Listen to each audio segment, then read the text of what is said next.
It's you know what they usually say back in the heyday. They usually say you should never. I thought this kind of usually included. They say you should never be above yourself. Be above yourself. You shouldn't run above yourself. Meaning that you shouldn't think highly of yourself. You shouldn't think highly of yourself. You might be wondering, okay, bro, what's the point? Before I get into that, I told you guys a couple of videos before that I was going to do a podcast where I was going to speak on solely and specifically about Wayne Rooney, Manchester United subs. So that video is going to come in due season, but it's not going to. I don't think I'm going to do it tomorrow. Definitely not tomorrow because my brother is in school online. So I'm gonna do that probably sometimes next week. But I just wanted to put that in there. So yeah, that video is coming. It's on its way.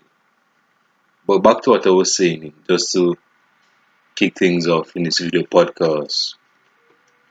Yeah, there's an old adage that says you should never get ahead of yourself. And if you remember my prediction from, geez, my head is just scratching me. It's funny because when I come on videos, my head starts scratching me, but off videos, my head is not scratching me. I don't know if he's trying to put on a performance or whatever, but back to what I was saying, right?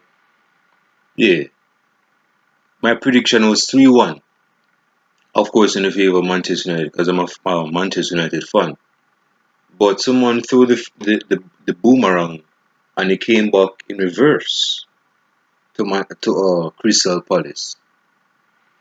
Like I thought Manchester United was going to play. Hold on, let me just say it in a more formal because bro can go all over the place. You guys know that. Our brother is dealing. I'm dealing with my psychologist and therapist about it. I'm getting it sorted out. You know what I mean? But Manchester United lost to get on a serious note. Manchester United lost to Crystal Palace 3-1. Um, this is the prediction I gave my last video podcast, and it wasn't a very good game. That's the biggest understatement that you see so far. But seriously, it wasn't a very good game because the starting level really, really messed me up. I told you guys that I believe Oli was going to start Dean Henderson. No, I thought he was going to start David De Gea. I thought, see, Oli is making me pronounce bad words and bad names, but he started David De Gea in the goal between the sticks.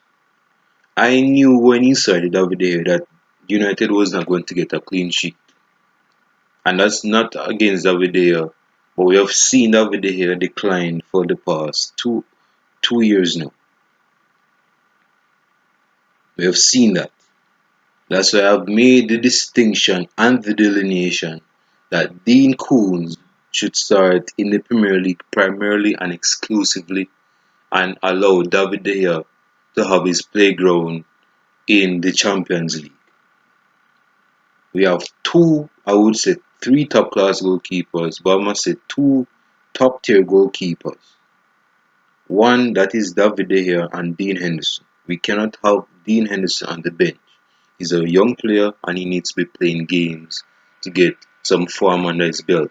So he can inform us fans that he's a top goalkeeper and he'll be a top goalkeeper if he gets games. Nobody can become a top goalkeeper if they stay on the bench.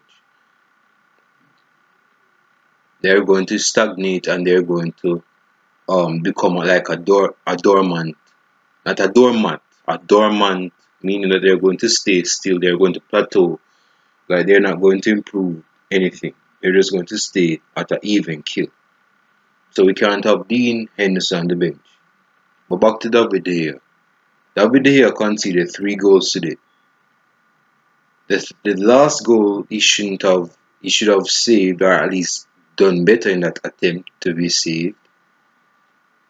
I don't think I've seen the first goal from I think something went on in the defense. I knew.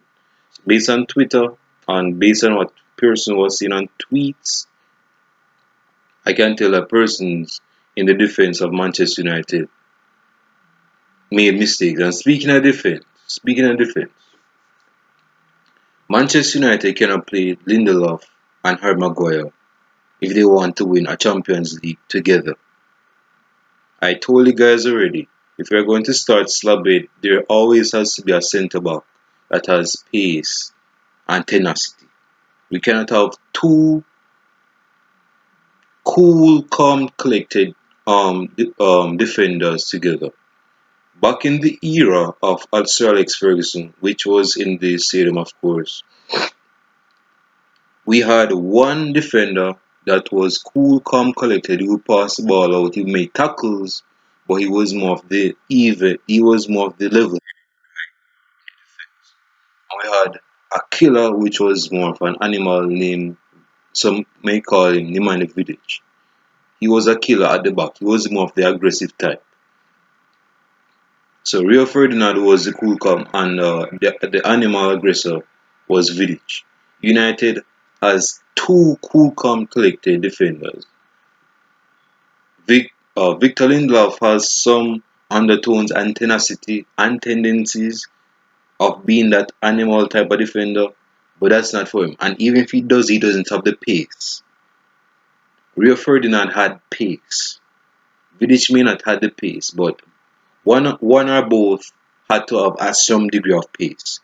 Lindelof is not pacey. Definitely, with that big head of his, Harry Maguire is not pacey. So what does that tell you? We're destined to concede in the Premier League.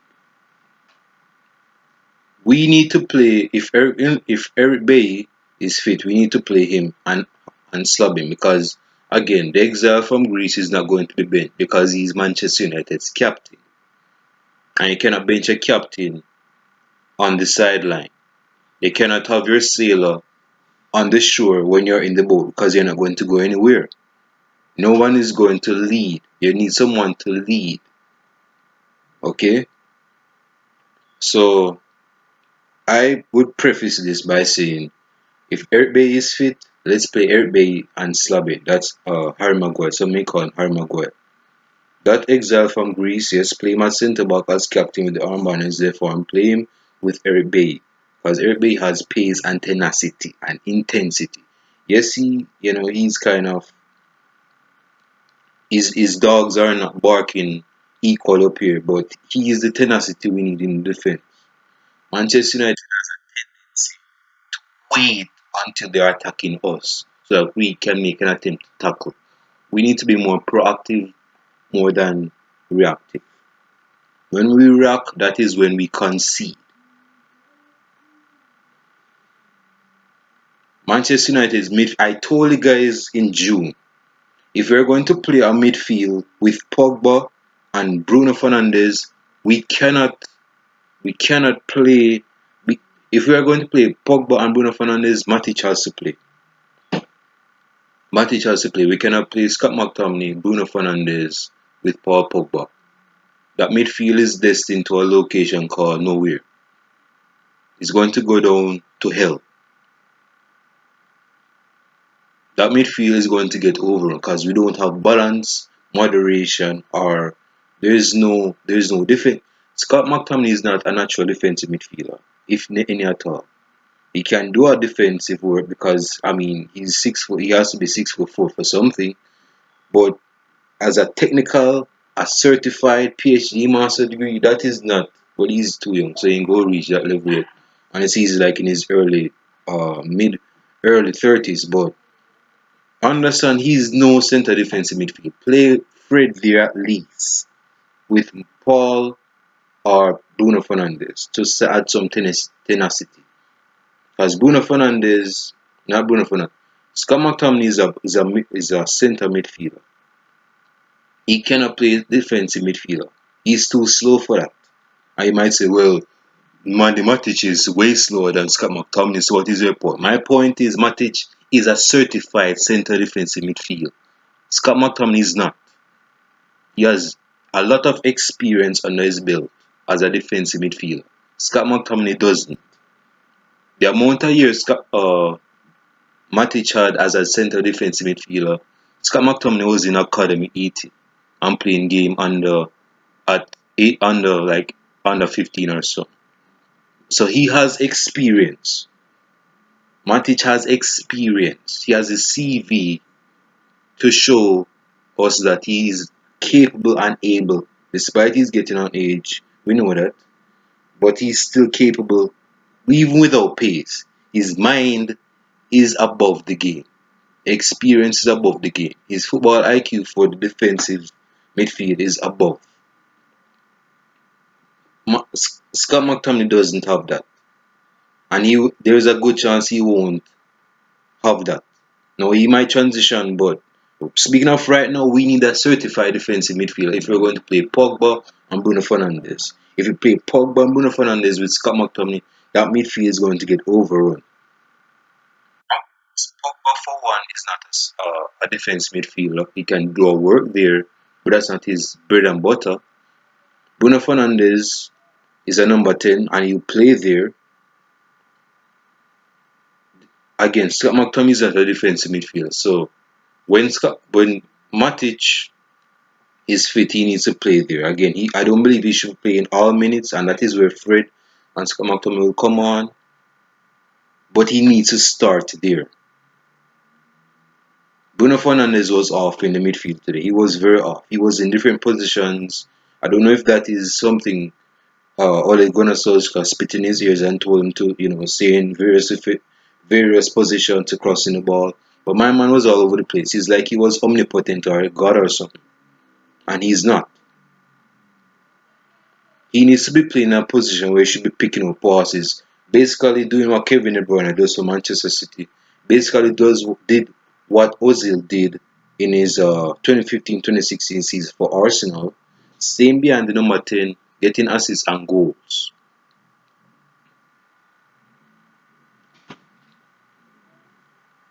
Fosu Mensah, bro, the right wing side was non-existent. It reminded me of when Jesse Lingard used to play right wing and Antonio Valencia was right back. There is no there is no right side. The right side it is non-existent. If you're going to play Fosu Mensah and Daniel James. Daniel James is just a footballer that doesn't know how to play football. There I said it. There I say. If you're playing this guy against a low block team, he's going to be redundant. This is going to be like a fish out of water. He's not going to do anything. He doesn't have any trickery in his toy box to beat the defender, the left back. He's going to get left back. Because he doesn't have no trick into his game. He doesn't have the football IQ to beat his opponent if he had no pace. If he had no space and he had no pace, he's just going to be like a baby without pace. That's the difference. Daniel James should not be starting for Manchester United. He's not at that caliber, at least as not yet. He's not there yet. Danny Van de Beek came on, and of course, he got his debut goal on his debut. First goal of many. I would say this: Danny Van de Beek is basically a third man midfielder type of midfielder, I should say. What do I mean? He's going to make basically what Jesse Lingard did 2 years ago. He's going to be that midfielder that's good. When you're attacking, you're going to need a couple midfielders to stay back. So, example, if you lose possession and the side is counter-attacking against your side, those midfielders are going to help in tackle. Danny Van de Beek is the type of midfielder that you need in the box. He can score goals. He's like Aaron Ramsey when he was at Arsenal. He's not a defensive midfielder, but he can score a goal. That is Aaron Ramsey when he was at Arsenal. Aaron Ramsey is basically what Danny Van de Beek can do for Manchester United. Get a goal when he's in the box. I wouldn't say he's like a Lampard type because Lampard score long range for days. You know what I'm saying? And I don't think that he might prove me wrong, but at this moment in time, he should be like an Aaron Ramsey making a third man run from midfield in the box because he can score a goal. That's what he needs to be doing. Martial was off. I mean, he got scraps basically off the table. And Rashford have a howler. Rashford had a howler. I think Rashford should stop. I'm not saying what he's doing outside of football is wrong because I think he's a good Samaritan as it relates to like helping out children go to school and feed children that goes to school. But my thing is, dude, concentrate on football. You're a footballer. You're not a politician, and you're not no Mother Mary. You're not no Pope. Well, I don't think popes do that because they're too full of themselves. But I don't think you're a good Sam. You should be a good Samaritan, but don't make that be your end goal. Don't try to go for the night to go. Try to go for the night without good, being good at football. Prioritize playing football, and you can do that as a side hustle. We need you to be playing for football right now. Do that when you're getting to that age and stage where I'm saying you can bring out a blank book page and help children's outside of football. But right now, concentrate on your football, bro. You don't see Kylian Mbappe doing those types of stuff, and it's not that he's like a narcissist. He might be, but my man is concentrating on his football. Concentrate on that is your main claim to fame. That is your MO until you retire. Make that your MO. Right now, you played poorly, bro. At left back, Luke Shaw was decent, but Alex Tejas is going to bring something more. He can cross, he can assist, and he has pace, of course, like Luke Shaw. But Luke Shaw is fat. So we need, and Luke Shaw is prone to injury. So we need a fit left back that will slot in, and I'm saying he's going to help us go forward. So Alex Tejas, he might come to Manchester United, and we're proud of that. We're proud of that. Anything else before I close this Match Reaction podcast? Yeah, Manchester United lost. Wasn't our best game. I mean, that's like an understatement, but it wasn't our best game. We could have done better. As relates to transfers, Manchester United, if Manchester United stay like this with one player coming in, Ole Gunnar Solskjaer, I don't think Ole Gunnar Solskjaer is going to see the light of the next season. I think this guy can actually get sacked of this during this season, if not coming to the end of this season, because there is no transfers again.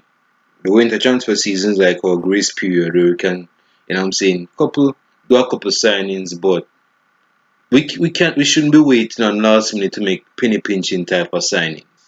We're better than that.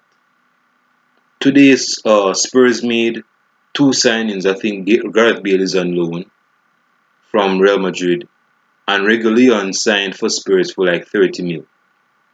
So they're set for next season, for the season because the season started.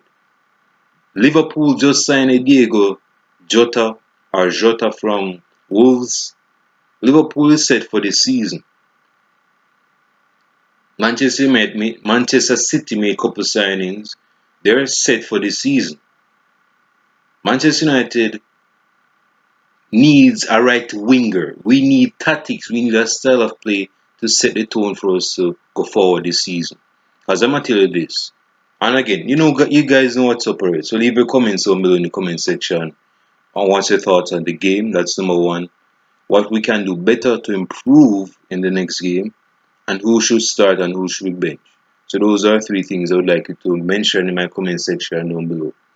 What I will say.